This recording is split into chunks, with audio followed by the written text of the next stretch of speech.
Pennsylvania is like New York now, but you still have gun rights there. You still have like full auto Fridays, which my friend participates in, but it's really heading in a bad direction, Damon. And it's like an indicator where the country's going. We all want to believe that we're swinging back to the right and we're going to take everything and we're going to take charge. And we're all fighting for that, if you have some common sense. But a lot of these states are going blue.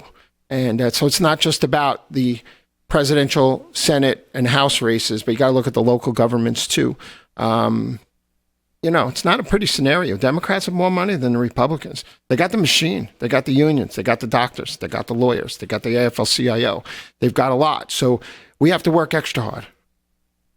Sorry to depress everybody. I agree with everything you just said, David. As a matter of fact, I was listening to you guys in the segment before we went to the break to the hour 2, and you guys were talking about Damon has strong feelings going into the blue areas, and he kind of sounded like you were painting a most rosier picture of Trump and all these places he's going. And I have to tell you, the more the days go by, and I mean, I know everybody thinks I'm a pessimist or negative about this stuff. I get more concerned about this election. I don't care about blue areas that he's going into, that he's going to win by 10. He's going to lose by 30 instead of losing by 60. He has to win the places that he has to win to be able to win the Electoral College. And every day, like this year, this is like the new, we're going to go into blue areas and do better is kind of like the new 2020. It was like, well, look at the sizes of these motorcades and these parades and these sizes of these things. Well, it didn't translate into victory. Okay, I know, fraud. Everybody's going to yell fraud. It didn't translate into victory. So this whole, like, we're going to go into blue things and look, he's doing better with this, he's doing better with that. That's like the new, oh, look at the size of these crowds in for 24. Because the war that the Democrats are waging is happening in other places. They're down in the dirt, ugly. They're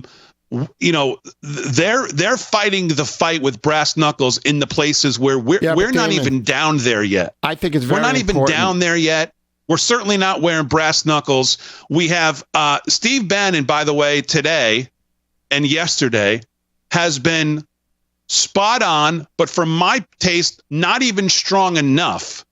Because he's criticizing everybody except the president and the former president and his team. And they deserve, you cannot argue to me that the president, as Steve Bannon has been saying, okay, he's getting bad advice. He's getting this. He's being told the wrong things.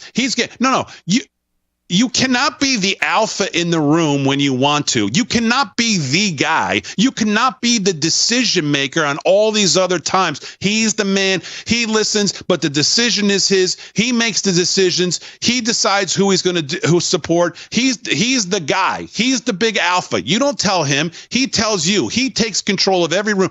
All of the things you can say that we've heard about the president, all the great qualities he has. All of a sudden now it's, oh, he's being misled. He's taking bad advice. The people around him are doing this. No, he needs to become the dissenter here against this pathetic Republican Party. He cannot be doing pressers with Mike Johnson telling us he's doing a good job. And then people go, oh, well, somebody told him to say it. No, that's not who he is. He doesn't do what people tell him to do. He doesn't do what other people say he should do if he doesn't think it's a good idea. He's the guy. We've been hearing this for so long. He's the alpha in the room, right? So now all of a sudden he's not? Now all of a sudden he Damon, can be persuaded by people?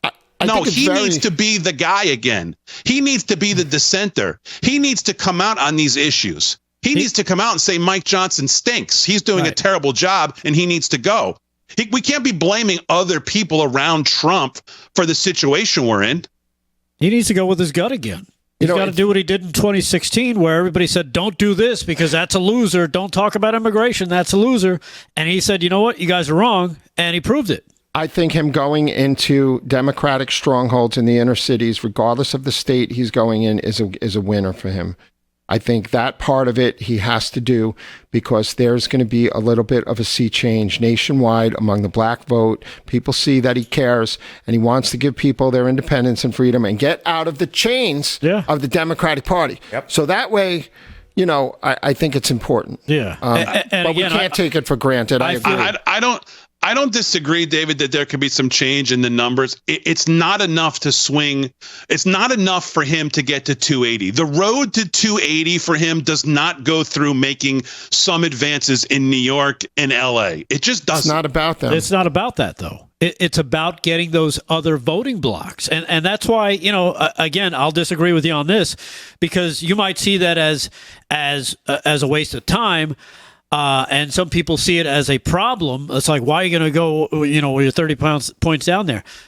I see it as an opportunity. It's an opportunity to reach people that maybe they haven't reached out to before, and you get those people to talk. And how does that help get to 280?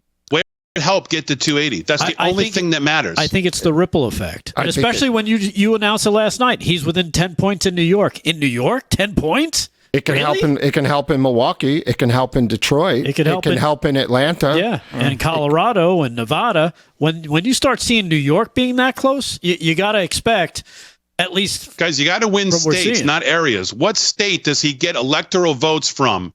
He only wouldn't lost otherwise by 40,000 votes in 5 states combined in the battleground states.